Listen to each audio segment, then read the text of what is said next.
So, can you heal autism? Can you become non-autistic?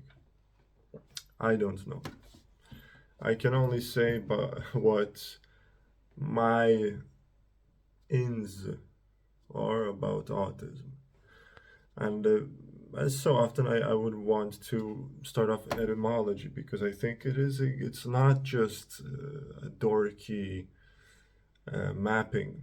Etymology really does point to energetics.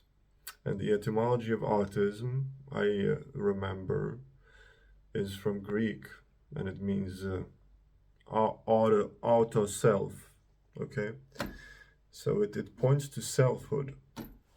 And my in about autism is that it is only a pathology because the introspection of the autist is stuck. So it's not going extrovert, it's not socializing, but it's not going far enough inside either.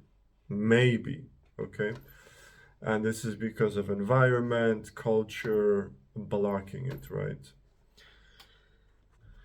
So in meditation, internal work, there is the um, intended quality to absorb back the attention into the depths of one's being, right?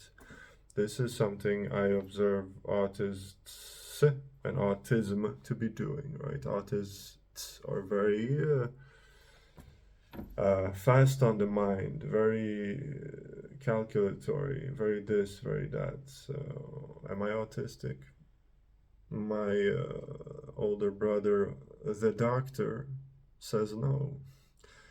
But this is sort of what I'm getting at. This is sort of what I'm getting at. I'm getting at the fact that autism is not just an on and off switch, as pretty much nothing is, right?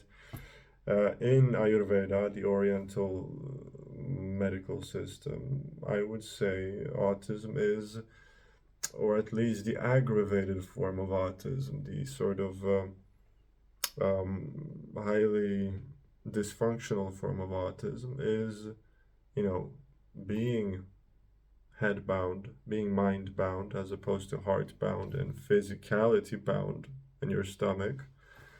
And then moreover in the mind, are you twisting and churning and winding and firing, elementally speaking, to the degree that um, it is difficult for you to keep up both with yourself, your body, which needs digestion, breathing, etc., and especially the environment, right, which places very specific demands, but also very, I'd say,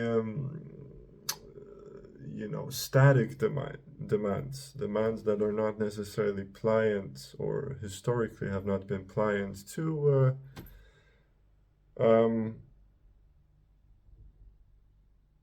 fluctuation, inspiration, spontaneity, whimsy, right?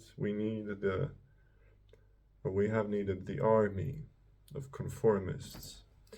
And so the artist is someone, who's born with the quality of being absorbed into their mind, right? So that they can do the calculations, they can do the savant stuff. Um, and this is the self, right? So in meditation, we intend to absorb back into the depths of the self. There is emptiness there, there is etc. there, right? And the artist maybe is stuck doing this, right? So if the artist were to go all the way inside, the artist would maybe bounce back. And take it or leave it. I really could not care less if you find this to be, you know, too nonchalant to say. I have very strong inspirations about things that I share, And then I say you either take or leave, right? Take something maybe of it or take nothing. Hell, I am not taking this to myself. I am just talking, okay? As the old, um, who was it that said this? I'm not saying, I'm just saying, okay? So what do? I mean, I've heard stories of autists being um, bettered or improved in terms of their dysfunction onto life and society and bodily functions by diet, right? You have the great sauerkraut years, right? There were you had those like when was it 2007 right after the iPhone I don't know came, everybody started doing sauerkraut from America. America started doing sauerkraut. Eastern Europe knew about sauerkraut all the while. Sweden repudiated sauerkraut because maybe they did not need it. Maybe Sweden was just already cool and healthy enough, which I think is something that has legs, that theory. And so the sauerkraut has been shown to, in some cases, alleviate the pathological side of autism. These days, you have the telepathy tapes. You have it being proven scientifically, uh, Newtonian reductionistically, right? So not just when we say science, Western science is Newtonian reductionism. It's not necessarily science. It's a specific type of cleaving within epistemology. So whatever. I'm not going to get into it. But the telepathy tapes have shown to uh, that there are kids who, thanks to their autism or via their autism or what have you, are able to telepathically communicate, read. And what does that mean? I don't know again, but I would say these are kids who have, I suppose, entered into this dimension already enough in their selfhood to be able to not give a fuck enough about society and its static demands to cultivate the energetic talent, CD, if you will, of being able to read people without words or body language or such, right? So again, I am literally winging this, but I am winging this from a sincere place. I am winging this from um, the enjoyment of it also. And also from, of course, the every other day suspicion that I myself am suffering from a head that might use some cooling. In internal work, yoga, etc., it is often talked about to drop the mind so that you drop into the heart space where things go broad and wide and big, and then you relax even from that and you enter back into the original cosmos, which is your body, which is in the abdomen. This is where the truth is. This is where the gut instinct. This is what I love about culture, because even in plain sight is language that is day to day hiding the secrets of the hara, of the abdominal,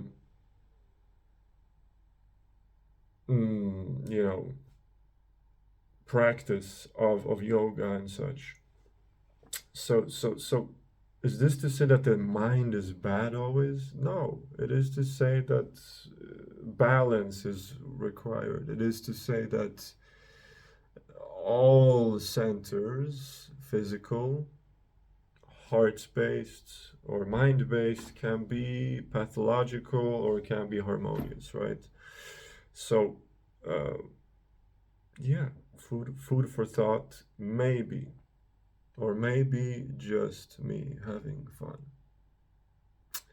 So whether you're autistic, neurodivergent, neurotypical, I say it is always, this is what I do. I try to drop labels and conclusions. I call this conclusion alcoholism, right? Because we love our conclusions. Why? Because we feel unsafe without them. If there is no conclusion to life, if there is no, this is the way it is, what happens? We are left with a space so wide, a potential so vast that if we do not go straight forward into it, we lose our shit, or fear we might, right? So drop. I always drop the labels. Am I autistic? Am I neurodivergent? Am I this? Am I that? And I know it helps a lot of people. I know even the staunch diagnoses, such as freaking bipolar, or the really stupid, very petty diagnoses of Western, again, Newtonian reductionistic type of medicine, because it's not medicine, it's Newtonian reductionistic medicine. Okay, but it's on its way out, it's okay. But sometimes all of these petty diagnoses help people, it helps people, right? So I realize that.